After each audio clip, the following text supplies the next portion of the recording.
Escaping side control should not feel like rocket science. If you're getting stuck under your opponent and you feel that they're stronger than you and you definitely cannot escape, you might be fighting the wrong battle. Most grapplers treat side control as a sequence of different escapes. The problem might be that you're not really fighting the right battles. Side control, it's not a problem of how many escapes you have, but which battle are you fighting for. And the reality is, the longer you stay under your opponent, flat on your back, the worse it gets. They start to isolate your arm, neck, and before you know, they either transit into a better position like mount or back, or worse, they get the submission on that side control. Today I want to show a simple system for you to follow, so next time you can apply to any escape when you're doing. Let's get into it. So the worst thing that can happen on your side control is you're allowing your opponent to keep you flat on your back. The flatter I am, less movement I can create on my body. So what I really want is to use strong frames on Jared here, so I can stay at least slightly on my side. And one thing I want you to remember, the more sideways you are, more chances you have to escape. And the second thing is, the lower they are on your body, easier it is to recover your guard. The further they start to move up, harder it is to do everything that I said. Your frames are gonna get compressed, they're gonna move up on your body, and movement are gonna become harder and harder. So I want to use my frames down on him. We're gonna have two main frames here. One against the body, okay? I never want this too high, so I want to bring it low. And the other one blocking the biceps. I'm gonna use my feet on the ground to create a little bit of a bump into him, so I can create space putting the leg back. From here I can start to recover to guard and even go straight away into attacks.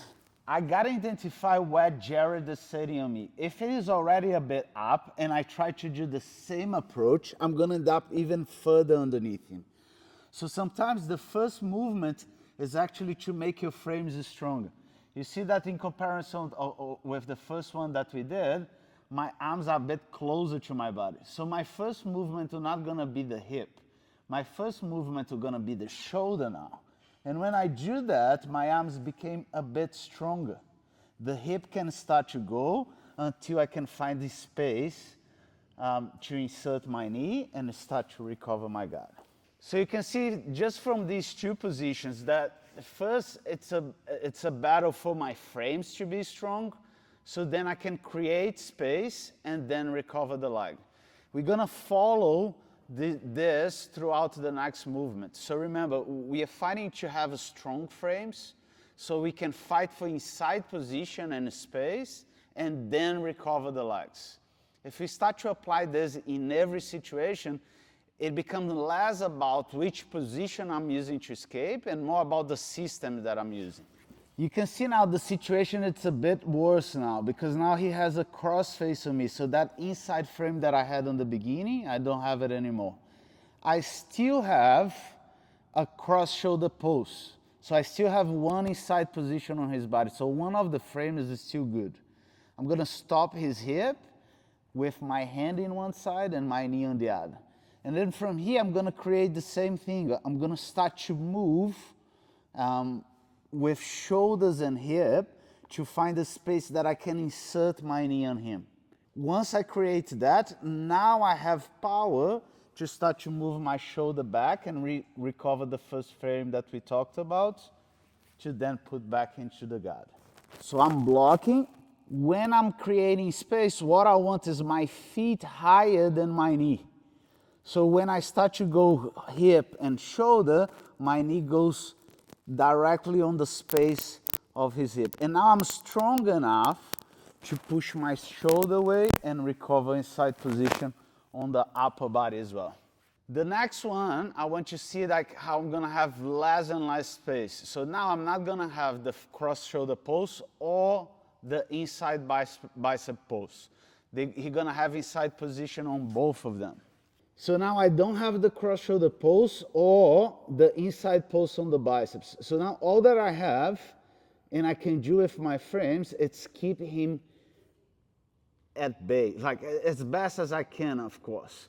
Even in positions like this, I'm not gonna accept the position. And a mistake that you're gonna see a lot is people like holding the person on top. You're not only holding them, but you're holding yourself on the bottom as well. So if we think about, let's create blocks first, I'm gonna create a block with my forearm and my fingers pointing down. So these will be my frames, limited due to the position, but I still can block him. The second thing that I'm looking is for movement. And here, if it is possible to create that same movement to insert the knee, fine. But if not, you can work with bridges from side to side to break a little bit of the connection, and you'll be able to move and insert. Once we insert, we are back on the battle. So I put my knee on the bottom, now I'm gonna find space on top. Even if he's holding me, I can find space on the upper body to recover and then put my guard all the way back. So the process keep on repeating. I'm creating block with my frames so I can have a side posture and then create movement to escape. One last position that it's also really common, and on this one, you might even get out of the position going to a better one. There'll be times that my opponent won't be facing me, he'll be facing away. And here, what I want is always to look at my frames.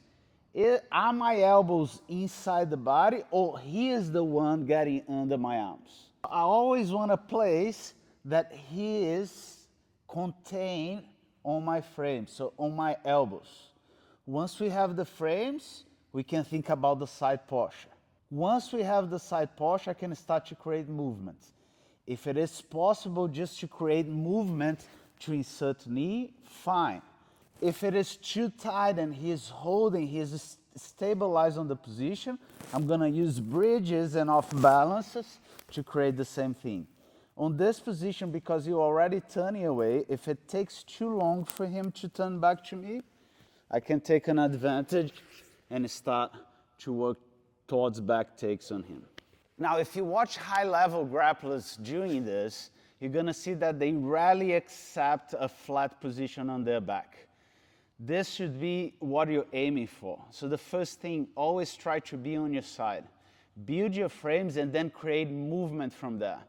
If you don't have one of those, don't try to escape. Just follow back to the system and you're gonna see your escape is increasing and you'll be able to getting out even from stronger and heavier opponents. So next time, give it a try and let us know in the comments what you feel about it.